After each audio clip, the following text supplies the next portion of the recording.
dober arbiter mora biti odličen strokovnjak na svojem področju, če je to seveda pravno področje, odličen pravnik, če je neko tehnično področje, odličen strokovnjak na tistem področju, z katerega je predmet spora. Biti mora absolutno nepristranski, poznati mora jezik, imeti mora odlične komunikacijske sposobnosti, znati mora ravnati s strankami, znati se mora prilagajati vsem zasukom v postopku in pravzaprav mora biti kombinacija vsega. Hrvatska kao i Slovenija dijele sličnu i tradiciju i slične probleme i u gospodarskom poslovanju i isto tako probleme koji se pojave kada se dođe u situacije da se sporove koji se između pravnih i poslovnih subjekata događaju treba brzo i efikasno riješiti. To, nažalost, unutar našeg pravosudnog sustava u Hrvatskoj nije uvijek moguće, a arbitraža je tu sigurno prva alternativa. Poslovni subjekti običajno želijo že v času sklepanja raznih pogodb vedeti tudi, kako se bo reševal morebitni spor, kolikšna bo njihova vloga pri reševanju tega spora, kako bodo vplivali na imenovanje arbitrov, kako bodo lahko, v kakšnem času lahko pričakujejo recimo odločitev. To je nekaj, kar v bistvu pri klasičnih rednih sodiščih enostavno ne morejo. Torej, večja vloga strank v samih arbitražnih postopkih je morda ključen cilj novih arbitražnih pravil. Če govorimo o mednarodnih sporih, potem je zelo jasno, da je arbitraža boljši način reševanja sporov. In sicer zaradi tega, ker bi se slovensko podjetje lahko znašlo pred tujim sodiščem, kjer bi moralo sodelovati v postopku v tujem jeziku, po tujem pravu, po postopku, ki ga ne pozna in verjetno bi potrebovalo tujega odvetnika.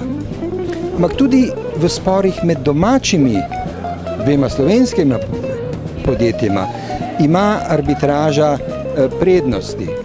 Postopek je praviloma lahko zaključen hitreje, ker se zaključi na prvi in zadnji stopnji, medtem ko je pri sodnih postopkih je pač pritožba in eventualno še revizija na vrhovno sodišče. Postopek je lahko fleksibilnejši, postopek je lahko cenejši, če so arbitri izkušeni, če je inštitucija dobro organizirana. I think there are two levels you have to distinguish. The one is the question which arbitration clauses are actually put in contracts with foreign partners. And there indeed I think to have a good functioning arbitral institution on the spot will convince some of them to accept it. Others still for psychological reasons will look for sort of a neutral venue even though it's arbitration. But I think the more important aspect is the general psychological one. I think having a well-functioning arbitral institution is just one of the important good signals for an investor to come into a country. Zagotovo, kadarkoli je mogoče, zagovarjamo takšne načine reševanja sporov tako z medijacijo kot z arbitražo, predvsem, kadar gre za gospodarske subjekte in še zlasti v sporih oziroma v razmerjih z mednarodnim elementom. And so to know that Slovenia also is a country which can provide for arbitration surely will be an argument. I'm coming from Austria and I'm quite sure that quite some investment after the war in particular came to Austria because we had already a well-established arbitration court at that time. So I think this could be very beneficial and one should work on that because it's putting the expectations of investors on an international level where they feel at home and everyone wants to feel at home, doesn't he? Ja, jaz bi rekla, da je temeljna razlika ta, da odvetnik lahko izkoristi fleksibilnost, ki jo omogoča arbitražni postopek, ki jo pač nima na sodnem postopku in je potem v bistvu on gonilna sila, da se postopek čim prej konča. Sam sem precej naklonjen arbitražnemu reševanju sporov z vidika učinkovitosti, z vidika hitrosti postopka. Tako da strankam v glavnem svetujemo zlasti tudi v razmerjih z mednarodnim elementom, takrat, ko so stranke praviloma nezaupljive do nacionalnih sodišč, ker se bojijo pristranskosti sodišč, naklonjenosti domači stranki.